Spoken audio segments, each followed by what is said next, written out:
Bonjour à tous. Alors une vidéo aujourd'hui du port de Malaga pour vous partager une réflexion que j'ai eue ces derniers jours et qui peut peut-être vous être utile, en tout cas à moi qui m'est utile, en ayant plusieurs conversations sur des sujets variés. Je me suis rendu compte que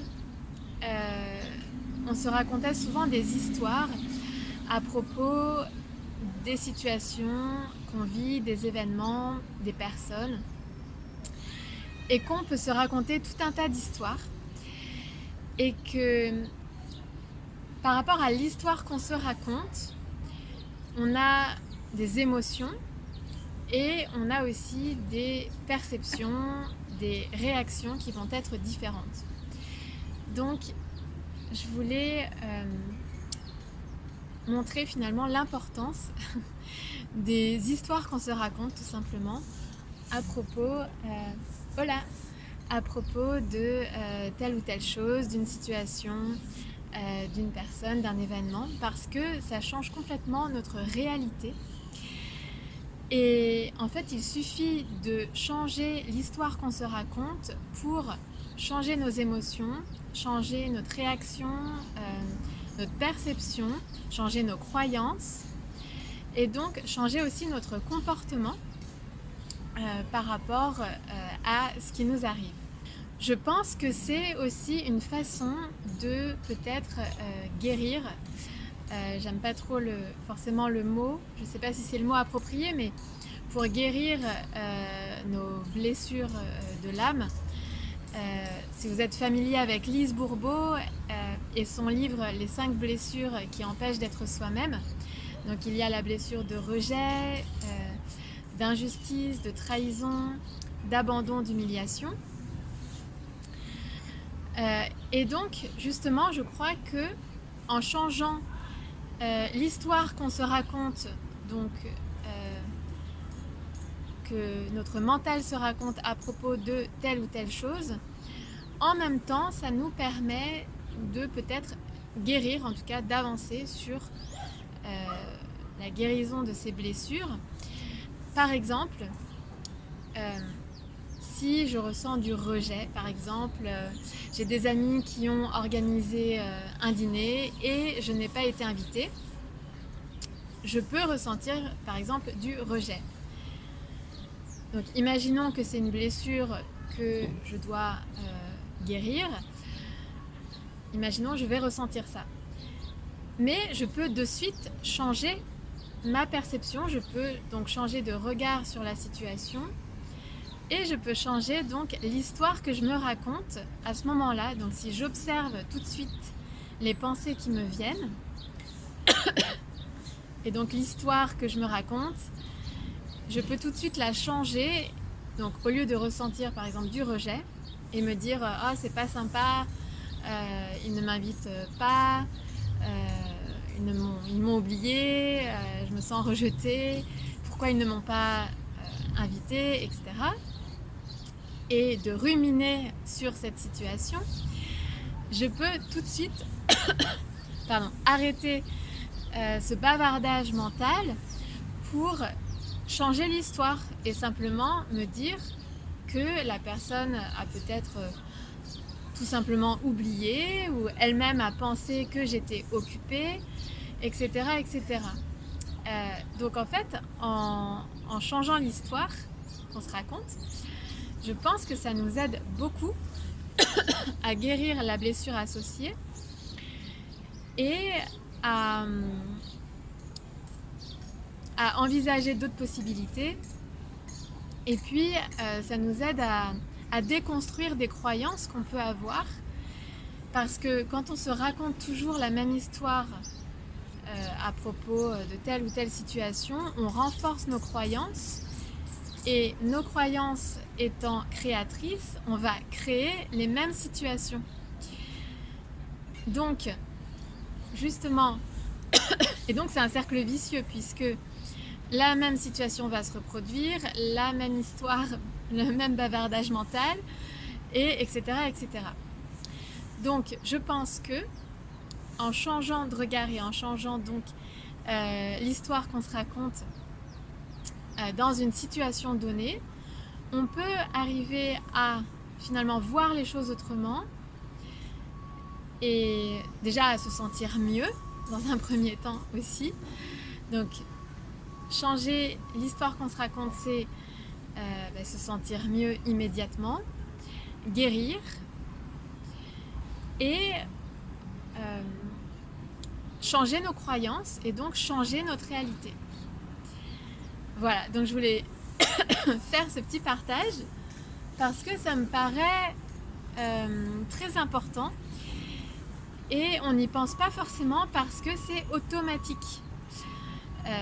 En fait, ce bavardage, souvent, donc c'est des situations qui peuvent se répéter, donc c'est un bavardage qui devient automatique, des pensées automatiques. Et c'est vrai qu'on n'y prête plus attention au bout d'un moment.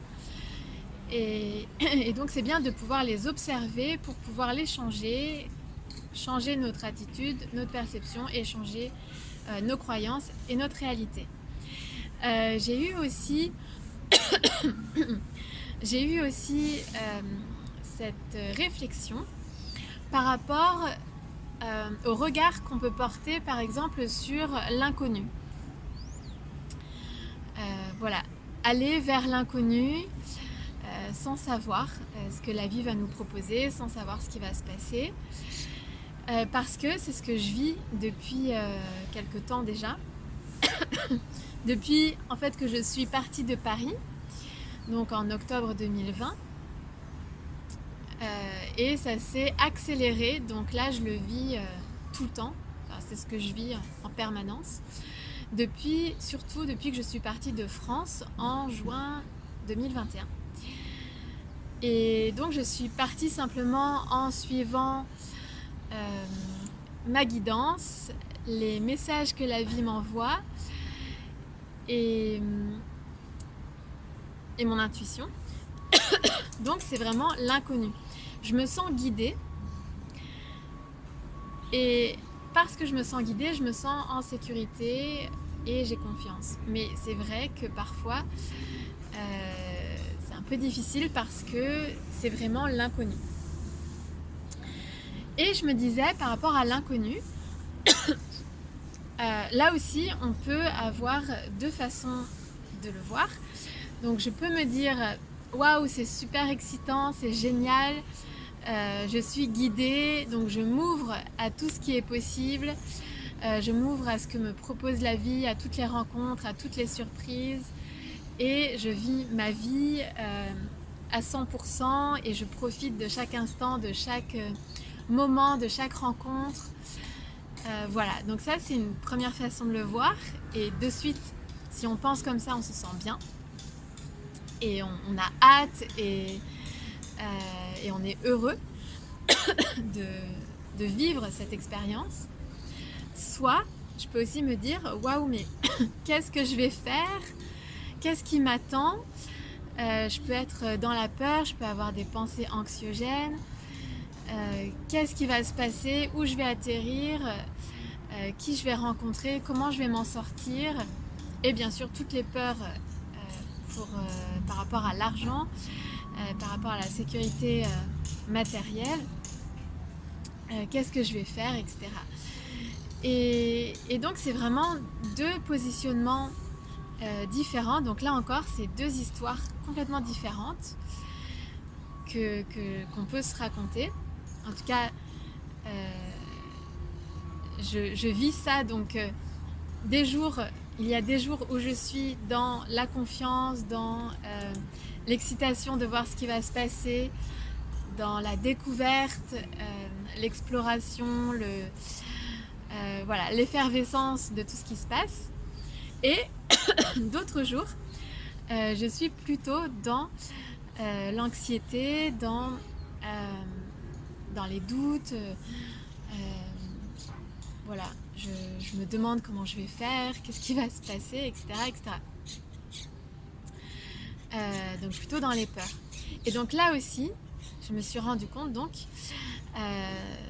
notamment avec cette expérience, qu'il est vraiment primordial de faire attention à nos pensées nos pensées automatiques et à toutes les histoires qu'on va broder autour de ces pensées, qu'on se raconte et bien souvent donc c'est automatique, d'où l'importance d'y faire attention pour les changer et pouvoir donc changer de regard sur ce qu'on vit tout simplement et voilà, et le vivre au mieux. Le vivre au mieux et être heureux en fait, bien sûr. Voilà, donc voilà ce que je voulais vous partager dans cette vidéo parce que je trouve que c'est très important et que ça peut réellement contribuer à changer notre réalité au quotidien si on change de regard. D'ailleurs, j'avais fait une vidéo sur le sujet. Si on change de regard et qu'on arrive à générer une belle histoire dans notre tête. Voilà, ne pas se laisser prendre au piège du mental qui peut tout de suite sombrer dans les pensées négatives et dans l'anxiété, même si bien sûr ça peut arriver. Et on peut l'accueillir et l'observer, mais on peut aussi le changer. Voilà ce que je voulais vous partager. Donc, si vous avez aussi des conseils, des remarques, des idées, des commentaires, je serai heureuse d'échanger avec vous. Et je vous dis donc à bientôt pour une prochaine vidéo. Voilà, peut-être d'ici parce que c'est un très bel espace de coworking. Je vais vous montrer.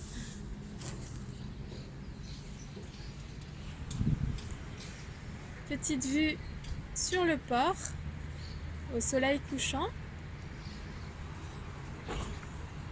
Et donc ici c'est un restaurant qui est fermé. Donc c'est plutôt chouette pour vous envoyer des messages et voilà, pour prendre le soleil. À bientôt!